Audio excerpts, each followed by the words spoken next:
नमस्कार, मनी गुरु के इस खास कार्यक्रम में आप सभी का स्वागत है। मैं हूं स्वाति रायना। नया साल, निवेश बेमिसाल। हम यही उम्मीद करते हैं कि नए साल में आपका निवेश भी बेमिसाल हो और आप मालामाल भी बने। और वेल्थ क्रिएशन के लिए आज हम आपको कुछ खास बेहतरीन टिप्स देने वाले हैं। निवेश के कुछ ऐसे नुस्खे जो आपको रिटर्न दिलाने में होंगे मददगार। और बात करेंगे पावर ऑफ कंपाउंडिंग के कमाल की भी। तो ये कैसे होगा? ये होगा एसआईपी से, यानी सिस्टमैटिक इन्वेस्टमेंट प्लान से। तो एसआईपी से वेल्थ क्रिएशन का पूरा फॉर्मूला हम आपके लिए तैयार करके लाए हैं और इसमें हमारी मदद करेंगे हमारे आज के दो एक्सपर्ट्स। स्वागत करते हैं शो में ऑप्टिमा मनी के एमडी पंकज मठपाल और certified financial planner Poonam Rungta का। पंकज जी और पूनम, आप दोनों का बहुत स्वागत है। नए वर्ष की आपको बहुत बहुत शुभकामनाएं करते हैं, इसी उम्मीद के साथ कि आपका और हमारा भी साथ नए साल में यूं ही बना रहे और आप ऐसे ही हमारे तमाम निवेशक और दर्शकों को फाइनेंशियली एजुकेट करते रहे साथ मिलकर। तो इस निवेश की जर्नी को नए साल में भी आगे बढ़ाते हैं। और क्या कमाल साल 2024 रहा। अगर हम हर मोर्चे पर कहें तो कुछ खट्टा कुछ मीठा हम इसको ज़रूर कहेंगे, लेकिन बहुत सारे लेसन्स हमें ज़रूर देकर गया 24। लेकिन अब 2025 की बात करते हैं और जानते हैं कि क्या खास रहने वाला है। हमने वैसे 2024 में एक बात ज़रूर देखी थी जो हाईलाइट ऑफ द ईयर रही थी, वो थी सिस्टमैटिक इन्वेस्टमेंट प्लान के ज़रिए निवेश की। काफ़ी ज़बरदस्त इन्वेस्टमेंट म्यूचुअल फंड में थ्रू एसआईपी आया और भरोसा जगा कि हाँ, एसआईपी ही वो एक ऐसा माध्यम है जिससे वेल्थ क्रिएशन किया जा सकता है। मतलब मुनाफे की चाबी हम एसआईपी को मान सकते हैं। ये जो नंबर आए हैं पूनम, क्या समझें? जो रिकॉर्ड 25,000 करोड़ रुपए का निवेश जो हमने आते देखा, क्या मायने हैं इसके? स्वाति, सबसे पहले तो मैं आपको और सभी दर्शकों को नए वर्ष की हार्दिक शुभकामनाएं दूंगी। 2000 मिलेनियल जो ईयर शुरू हुआ था उसके 25 साल यानी 1 क्वार्टर हम पूरा कर चुके हैं, और तो ये एक माइलस्टोन ईयर भी माना जा सकता है। तो इस पिछले सालों की जो 25 सालों की जो जर्नी है उसमें म्यूचुअल फंड इंडस्ट्री बहुत मैच्योर हुई है और बहुत सीख भी मिली है और लोगों का विश्वास जो है इसमें बढ़ा है। लोगों को अब इसकी अहमियत और इससे जो वेल्थ बन सकता है वो बिल्कुल दिखाई दे रहा है, इसलिए ज़्यादा से ज़्यादा निवेशक बढ़ते जा रहे हैं। और जो म्यूचुअल फंड इंडस्ट्री में जो ईज़ ऑफ इन्वेस्टमेंट है और एक महज अभी तो 100 रुपये की भी निवेश शुरू कर दिया और 500 रुपये तक का भी छोटे छोटे निवेशक भी इसकी प्रति बहुत ही आकर्षित हो रहे हैं। उस वजह से जो एसआईपी बुक है, इट्स बिकम लाइक 25,000 करोड़ साल हर महीने जो निवेश इनफ्लो आ रहा है और जो बढ़ते ही जा रहा है साल दर साल। मतलब जो अकाउंट्स एसआईपी अकाउंट्स है वो भी बढ़ के 10.22 करोड़ से भी ज़्यादा हो चुके हैं। तो ये साफ जाहिर है कि एसआईपी पे लोगों का विश्वास बन रहा है और लोगों का वेल्थ बना है। जितने भी तरीके के निवेश हैं उसमें मुझे लगता है SIP is the most short way wealth creation का। इसलिए एसआईपी का जो सिस्टमेटिक इन्वेस्टमेंट प्लान जो फुल फॉर्म है उसमें मैं ये जोड़ना चाहूँगी कि SIP is also step into the prosperity. यानी आपको प्रॉस्पर करना है, करोड़पति बनना है तो SIP is the only way. तो अब हमारा जो मार्केट है वो आत्मनिर्भर हो चुका है। हमें फॉरेन इन्वेस्टर्स की, एफआईआईज़ की इतनी ज़रूरत नहीं है। हमारा डोमेस्टिक इनफ्लो ही, स्पेशली एसआईपी ही मार्केट को बहुत आगे तक लेके जाएगा। इसलिए इसमें जल्द से जल्द अगर नहीं शुरू किया है अभी भी तो करें, और करा है तो इसे और आगे बढ़ाएं। स्टेप इनटू प्रॉस्पेरिटी, ये आपने नए मायने, नए मीनिंग दी है एसआईपी के लिए, बहुत बेहतरीन पूनम। लेकिन 2025 में एसआईपी से इन्वेस्टमेंट की शुरुआत क्यों करें? ये बहुत ही बेसिक बुनियादी सवाल है, लेकिन सबसे इंपॉर्टेंट सवाल है। पंकज जी, अब निवेशकों के सवाल का जवाब दें कि हम एसआईपी से निवेश की शुरुआत नए साल में क्यों करें? स्वाति जी, सबसे पहले आपको, पूनम जी आपको और हमारे सभी दर्शकों को नए साल की शुभकामनाएं। और पूनम जी ने बड़े विस्तार से बता दिया है कि एसआईपी की क्या इंपॉर्टेंस है और कैसे ये एक हाउस होल्ड प्रोडक्ट बन गया है। अब तो घर घर में लोग एसआईपी कर रहे हैं। जो एक समय था जब बात आरडी की होती थी, अब वो आरडी की जगह काफ़ी हद तक एसआईपी ने ले ली है। आपने कहा कि 2025 में क्यों शुरुआत करनी चाहिए। पहली बात तो यह है कि जिन्होंने शुरुआत ऑलरेडी की है उन्हें बढ़ाना चाहिए अमाउंट को, और जो अब कुछ लोग बचे हैं जिन्होंने अभी तक शुरुआत नहीं की है, तो एक बात तय है, आपको अपना अगर भविष्य में फाइनेंशियल गोल्स जो भी हैं उन्हें अचीव करना है तो एसआईपी आपको करनी होगी। उसके कई कारण हैं। एक तो ये है कि अब जो बाकी प्रोडक्ट्स हैं, जो ट्रेडिशनल प्रोडक्ट्स होते थे, चाहे हम बैंक की आरडी की बात करें या हम पोस्ट ऑफिस की स्कीम्स की बात करें, जब बात आती है सुरक्षा की तो नो डाउट कोई आप वहाँ पर शक नहीं कर सकते। लेकिन जब बात आती है रिटर्न्स की, तो जिस हिसाब से महंगाई दर हम देख रहे हैं कि एक एवरेज देखा जाए तो 6-7% की महंगाई दर तो हम देखते ही हैं, और स्पेशली यदि आप देखें हेल्थ केयर में, एजुकेशन में, तो ये रेट और भी ज़्यादा होता है। तो ऐसे में अब ये ज़रूरी है कि भविष्य में फाइनेंशियल गोल्स अचीव करने हैं तो आपको रिटर्न्स चाहिए इन्फ्लेशन को बीट करने वाले।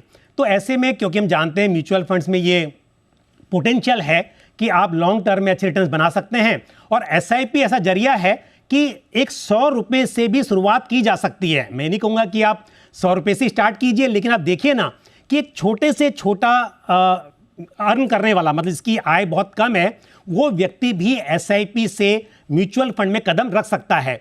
तो आपने गोल तय कीजिए और शुरुआत कीजिए। आपको वेट नहीं करना है कि बहुत बड़ा अमाउंट होगा तब आप शुरू करेंगे।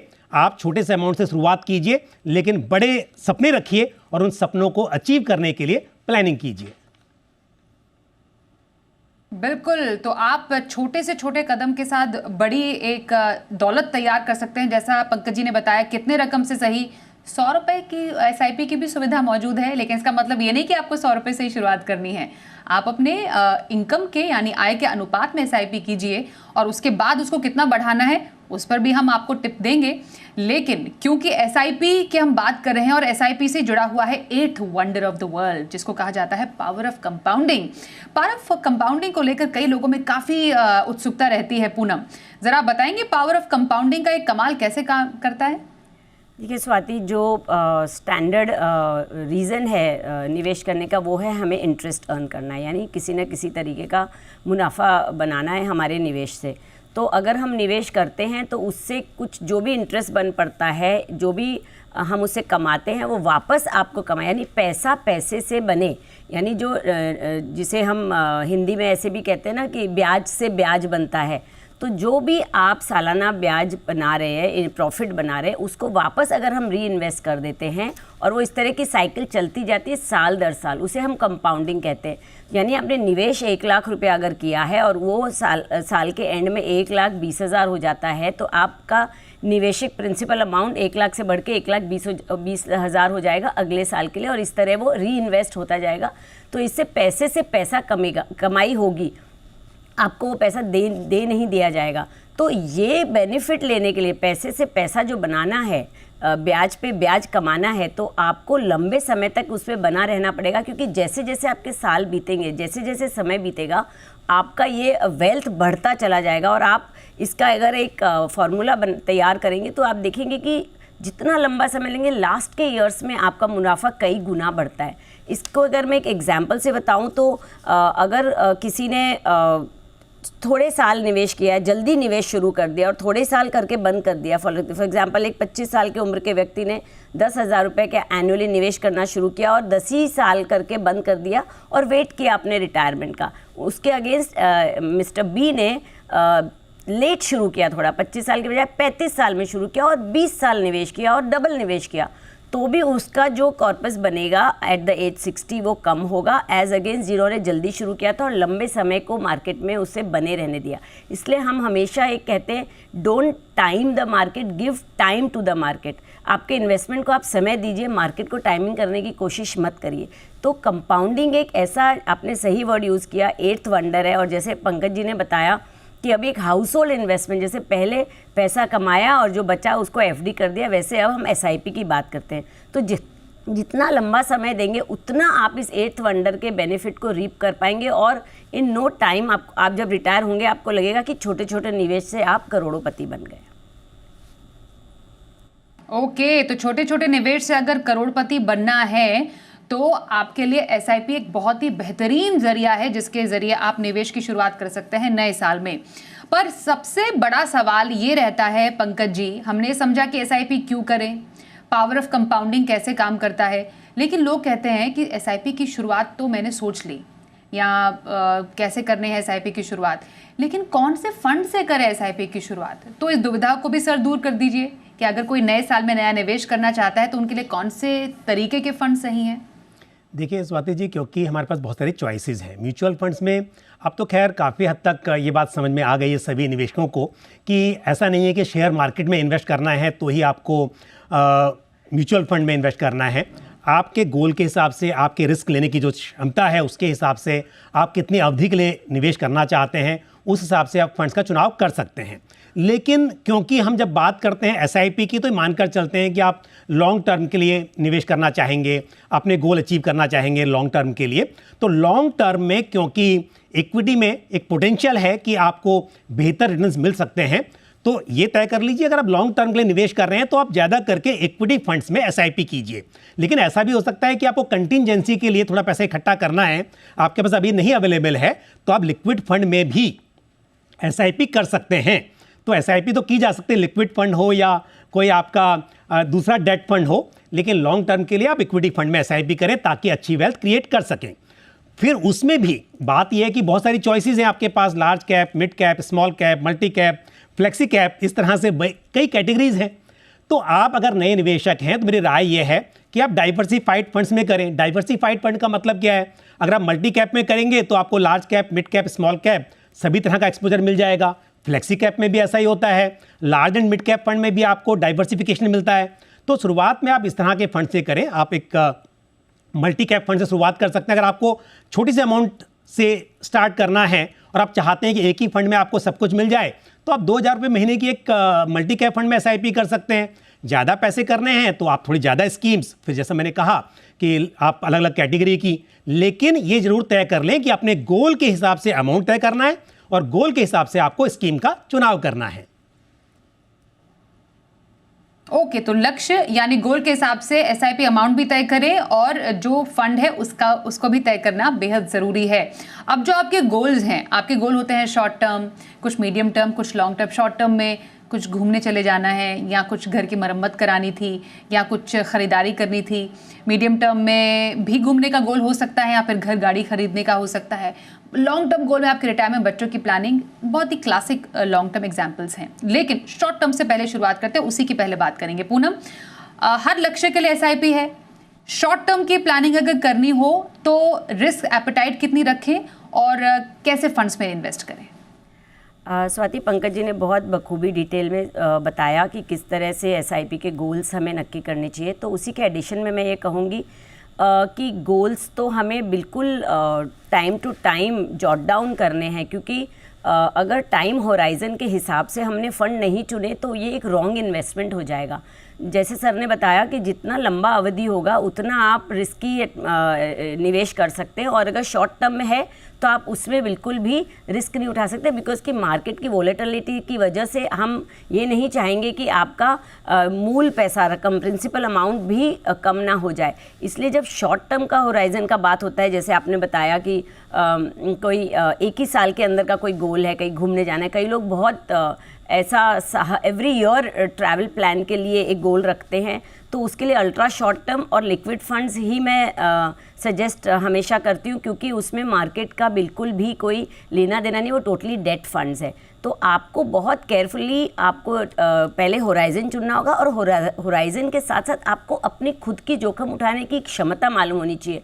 हम अग्रेसिव फंड तभी आपको देंगे जब आपको रिस्क एपेटाइट है उसका, बिकॉज एक पीस ऑफ माइंड इन्वेस्टर का बहुत ज़रूरी है। उसे एंग्जाइटी नहीं होनी चाहिए कि ज़्यादा रिस्की फंड है और वो उसकी क्षमता नहीं है वो रिस्क उठाने की, तो वो भी नहीं करना चाहिए। इसीलिए हर निवेश का जो पोर्टफोलियो होगा वो बहुत यूनिक होता है, वो जनरलाइज नहीं कर सकते। पर हाँ, शॉर्ट टर्म का होराइज़न 1 साल के तक का है तो आपको डेफिनेटली 100% डेट फंड का लेना चाहिए, ताकि आपका पैसा बरकरार रहे और एक रीज़नेबल आपको बैंक से बेहतर रिटर्न बन पाए और आपके गोल को आप अचीव कर पाएँ। वहीं जब मीडियम टर्म की बात करेंगे तो हम थोड़ा रिस्क उठा सकते हैं मार्केट का। मीडियम से मतलब मीडियम एंड शॉर्ट टर्म के बीच के, यानी 1 से 2 साल का अगर समय है तो मुझे लगता है आप सेविंग्स फंड्स ले सकते हैं जिसके अंदर इक्विटी का सिर्फ 25% इंक्लूजन होता है, बाकी पूरा डेट में होता है, मगर उसकी जो टैक्सेबिलिटी है वो इक्विटी की होती है क्योंकि उसमें आर्बिट्राज इंक्लूड किया जाता है। तो बहुत स्मार्टली आपने डिसीजन लेना है क्योंकि अभी आपको टैक्स भी बहुत ना भरना पड़े, एग्जिट लोड भी आप पे ना लगे और आपको हमेशा पैसे की फ्लेक्सिबिलिटी भी बनी रहे और आपका पैसा सेफ भी रहे। बिल्कुल, तो ये हमने समझा शॉर्ट टू मीडियम टर्म के लिए आपको कैसे फंड्स में एसआईपी करनी चाहिए, पर एसआईपी जब आप करें तो एसआईपी के बाद आपको उसको कैसे बढ़ाना है, कैसे स्टेप अप करना है, कब करें स्टेप अप, इस पर भी आपको टिप्स देंगे। थोड़ी सी देर में बने रहिए हमारे साथ।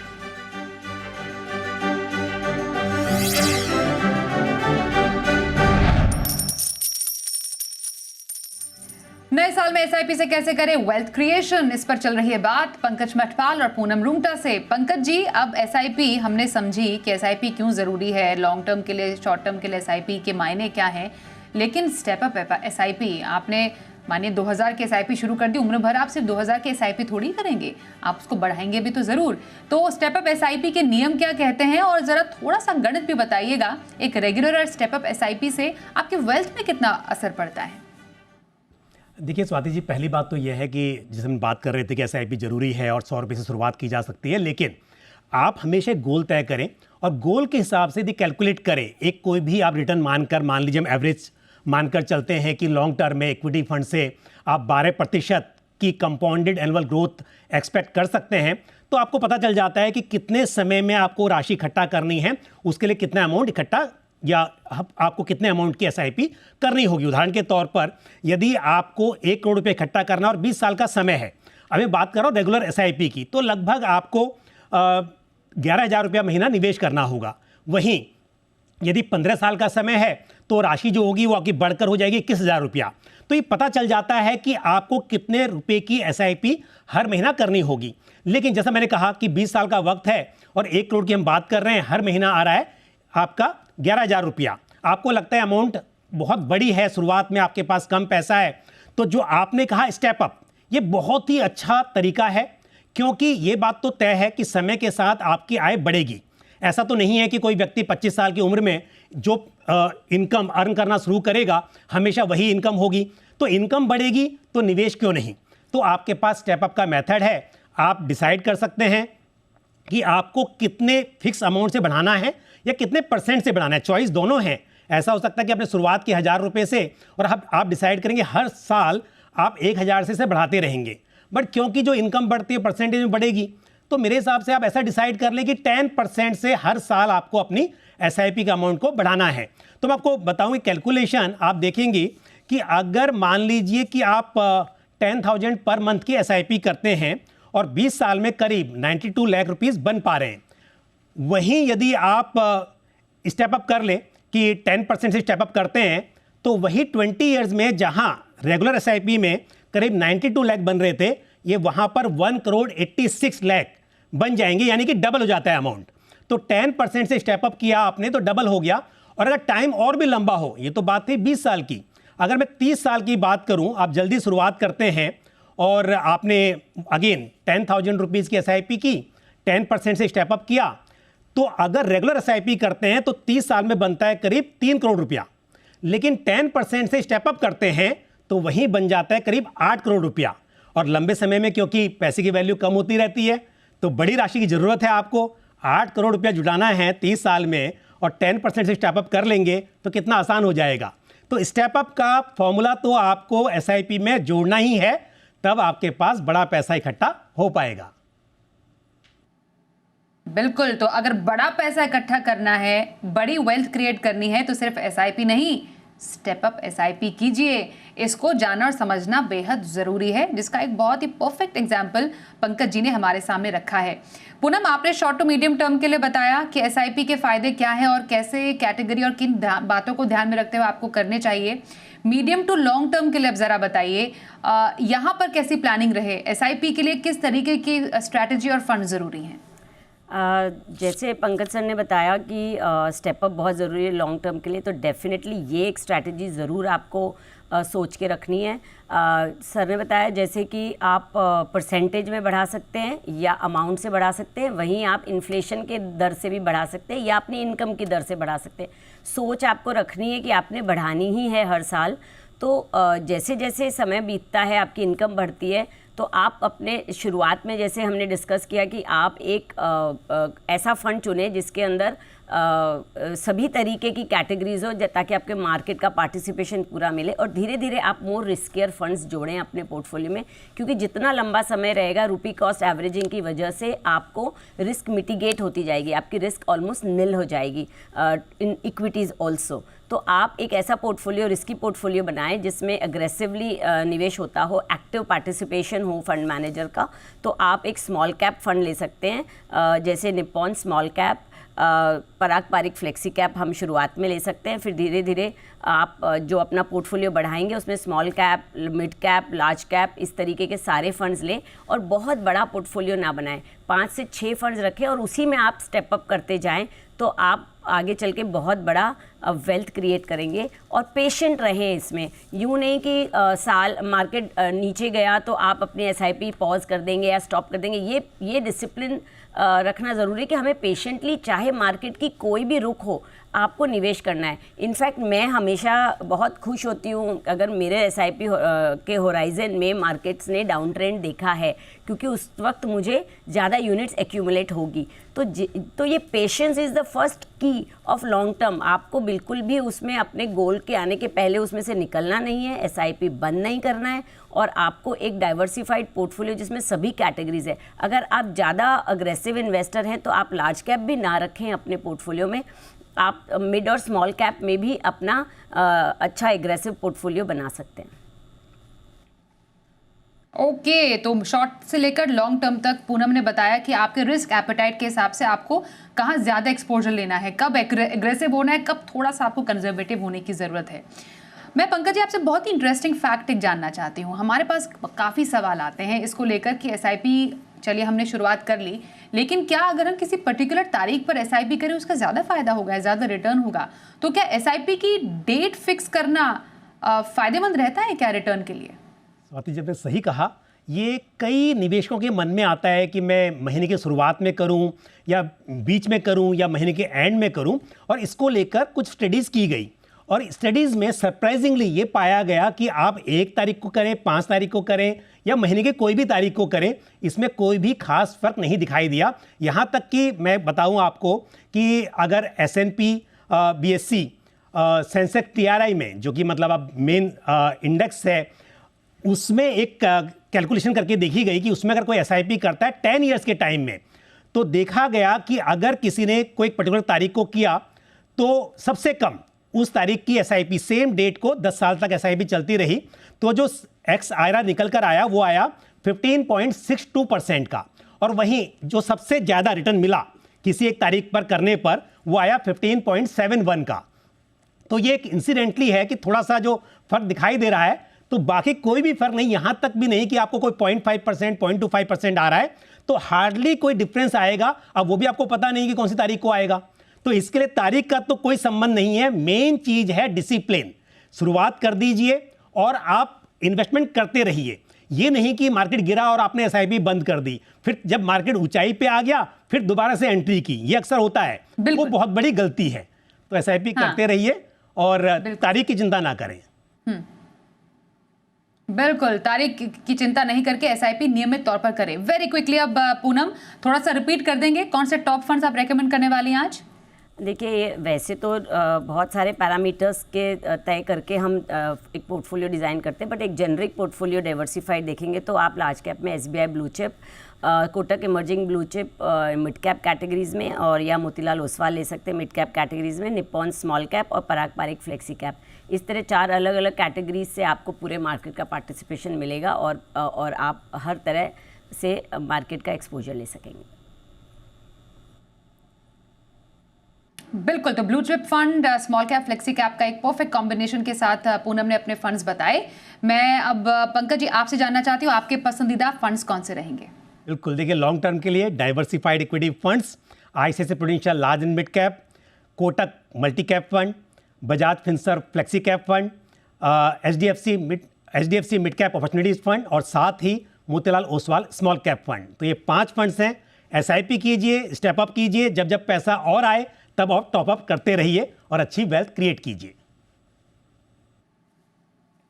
ओके, तो अच्छी वेल्थ क्रिएट करने के लिए ज़रूरी है कि आप फंड्स में एसआईपी करें। कितने फंड में करें? तो शुरुआत है तो 1 से 2 फंड में कर सकते हैं, पर सही रहता है कि बहुत ज़्यादा फंड की भीड़ ना बढ़ाएं। 5 फंड काफ़ी है आपके लिए। 25,000 की एसआईपी करनी है तो 5 एसआईपी में बांट दीजिए। 2,000 की एसआईपी है, 1 या 2 एसआईपी कर सकते हैं। तो ये कुछ इंपॉर्टेंट टिप्स है जो हमारे एक्सपर्ट्स की तरफ से आप सबके लिए आए हैं। बहुत धन्यवाद करेंगे हम पंकज जी और पूनम, आप दोनों का हमारे साथ आज इस बेहद ही खास कार्यक्रम में शामिल होने के लिए। एक बार फिर से आप सभी को नव वर्ष की बहुत शुभकामनाएं देते हैं। आपके लिए नया साल निवेश के हिसाब से बेमिसाल हो। इन्हीं कामनाओं के साथ हमें भी दीजिए इजाजत। नमस्कार।